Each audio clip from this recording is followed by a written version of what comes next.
consertar isso aí, eles começaram então a incrementar o ambiente, tornando um lugar mais aprazível, então templos mais vistosos, com ouro revestido e tal mais, e começaram a fazer, bom, já que nós estamos em adoração, vamos botar uma música. Então, corais bem ensaiados, esses corais então iriam ter vozes, quem assistiu uma coroação de uma rainha ou de um rei na Inglaterra, ou viu um funeral, você sabe do que eu estou falando. Aqueles menininhos tudo vestidinho, bonitinho, aquele coral lindo, aquela harmonização que arrepia, era exatamente isso, satisfazer a carne. Já que a oração está enfadonha, a adoração aqui está enfadonha, vamos deixar ela mais emocional. Vamos estimular com música bonita, um órgão. Eu visitei templos na Europa em que você entra lá, a peça principal do templo é o órgão. Gigantesco, aqueles tubos assim, e a hora que se senta e você põe a mão e faz aqueles sons, treme tudo, e é lindo. E você imaginou você adorando assim, com uma música dessa no fundo, dá aquele arrepio, você fica emocionado, você sai chorando. E isso é o quê? É carne, gente. Porque a adoração a Deus não envolve sentimentos emocionais, não é estimular a emoção das pessoas. É ao contrário, como nós vamos ver. É bem ao contrário. Então, esses corais bem ensinados, músicas que foram feitas específicas para esse momento, foi gradativamente, então, sendo incorporado a esses cultos como chamados, então, de adoração.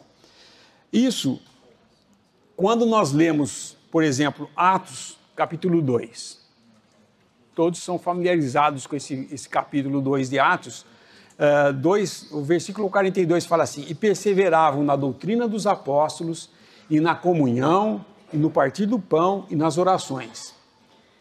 E perseveravam unânimes todos os dias no templo e partindo o pão em casa, comiam juntos com alegria e singeleza de coração, louvando a Deus e caindo na graça de todo o povo. Esse é o versículo 46. E o versículo 47 falava, e todos os dias acrescentava o Senhor à igreja aqueles que se haviam de salvar. Isso aqui é a igreja no início. Isso era o que era para ser feito. As pessoas eram para perseverar na doutrina dos apóstolos, na comunhão, no partir do pão e nas orações. Esses são os 4 pilares que a gente vê, os 4 pilares da nossa reunião. Estar reunidos ao nome do Senhor. Os 4 pilares. A doutrina dos apóstolos, a comunhão, o partir do pão e as orações. E eles faziam isso, diz aqui, com singeleza de coração. O que é isso? Simplicidade. Não tinha nada sofisticado. Quem entrasse lá não ia ver pompa. E hoje, se não tiver pompa, mas a coisa foi piorando.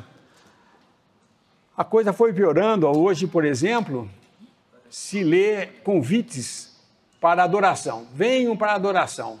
Você chega lá, é um conjunto de rock, com uma bateria, uma guitarra bem estridente, luzes piscando. E isso não é adoração, isso é entretenimento. Isso é um show. Mas exatamente. Não, mas é para atrair jovens. Quantos jovens estão aqui adorando a Deus?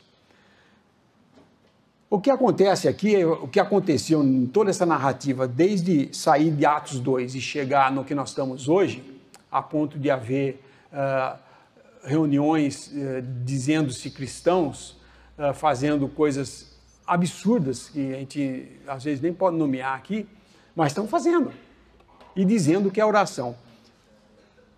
O que ocorreu aqui é o seguinte, é o que está escrito em Apocalipse 2, quando ele escreve, João escreve as 7 cartas, as 7 igrejas, a carta às 7 igrejas, a primeira, que é Éfeso, ele fala uma coisa de Éfeso, ele fala, deixaste o primeiro amor.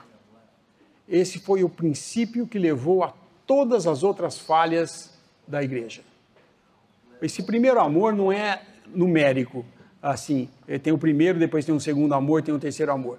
Eu traduziria como o amor primordial, o principal amor, que era o amor que existia entre eles na igreja primitiva.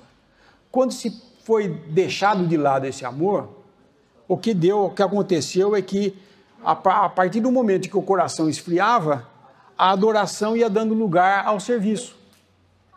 Já não era mais adorar, mas servir a Deus, trazer alguma coisa para Deus para poder preencher aquele amor primordial que tinha pelo Senhor. E com isso, então, criou-se esse sistema de fazer muitas obras. Vamos ler em Apocalipse 2, versículos 2 e 3. Vou pegar na minha Bíblia aqui.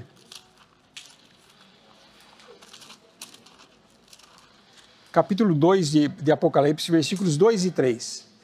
Eu sei as tuas obras, e o teu trabalho, e a tua paciência, e que não podes sofrer os maus, e puseste à prova os que dizem ser apóstolos e não são, e tu os achaste mentirosos.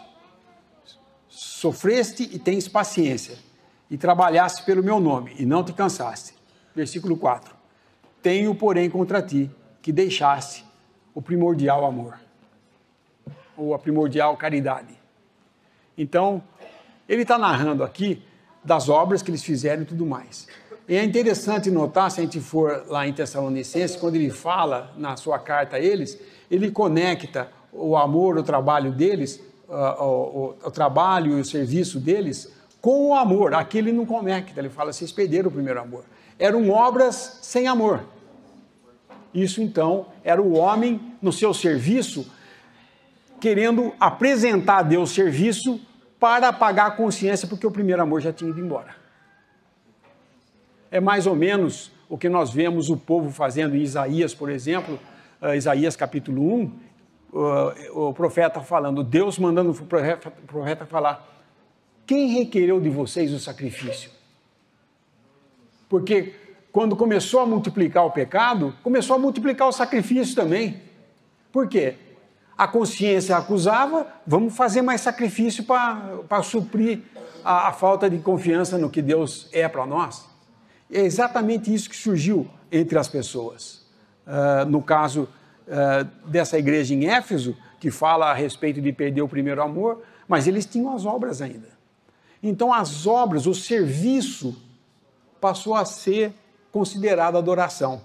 E ao invés de eles reconhecerem isso, ao invés da cristandade reconhecer que estava se desviando pela falta de amor, estava multiplicando o serviço, e o que eles tinham que fazer é confessar o erro e voltar, não, eles simplesmente transformam o serviço em adoração.